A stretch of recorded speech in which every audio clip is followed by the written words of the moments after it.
I am Sato, the creator of Sato-style lymphatic. Today, it has reached 900,000 views. This care can be used for sleep apnea, which means you won't need CPAP anymore.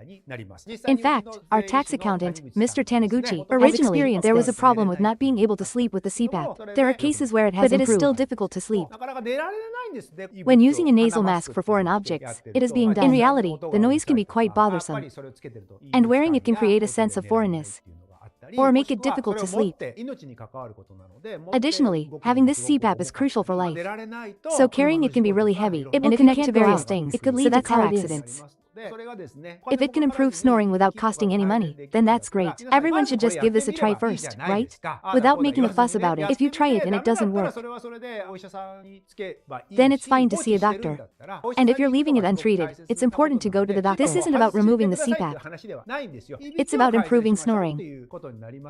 So please, everyone, give it a try. First, we talk about the ears and tongue position. The position of the tongue can lead to respiratory difficulties due to the tongue-based sinking.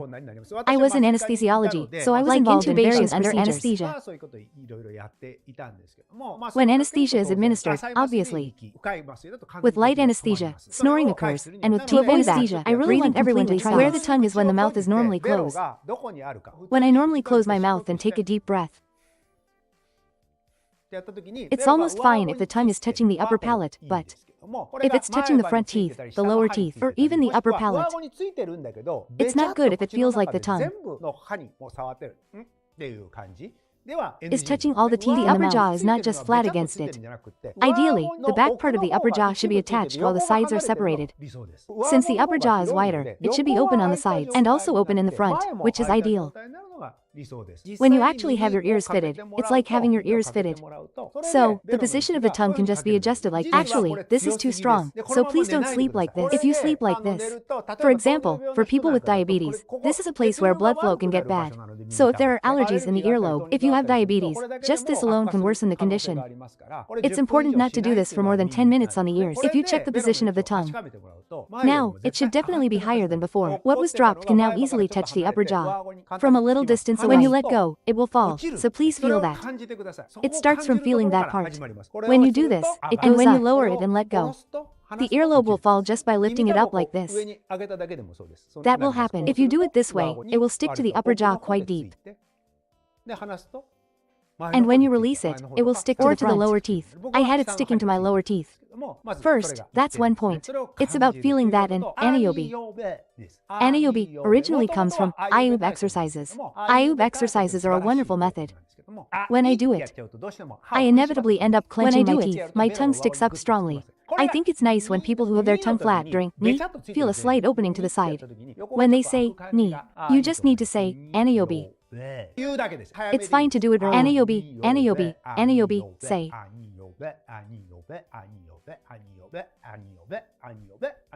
It 10 times. If you pull on your earlobe and say anayobi repeatedly, it tends to stick to the upper palate more easily.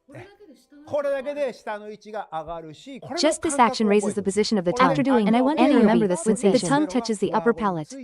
The ideal state is to be slightly away from the side without touching the teeth. Rubber bands are so strong that you should definitely not use them while sleeping. It's fine if the person is really loose and barely touching, or not touching at all. However, if that's the case, it will definitely come off, and that's okay. It's totally fine if it comes off since it's just an introduction until you go to sleep. For the ears, please use a string. Any kind of string is fine. You can hold it like this with a string. You can cut it and tie it in a way called a hiki-toke knot. Make a loop and pull it like this to create a presence. If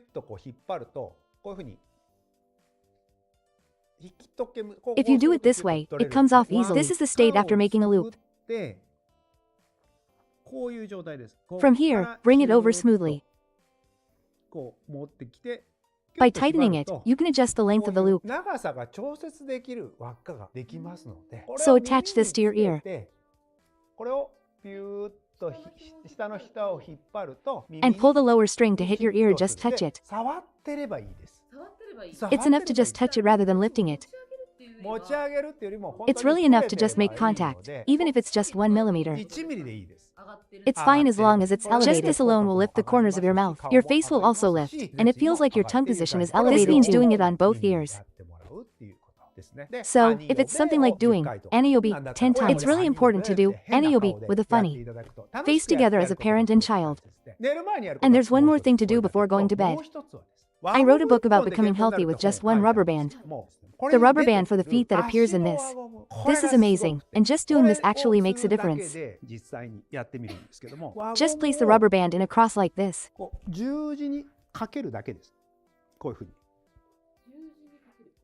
Putting it on your thumb and crossing it over your heel.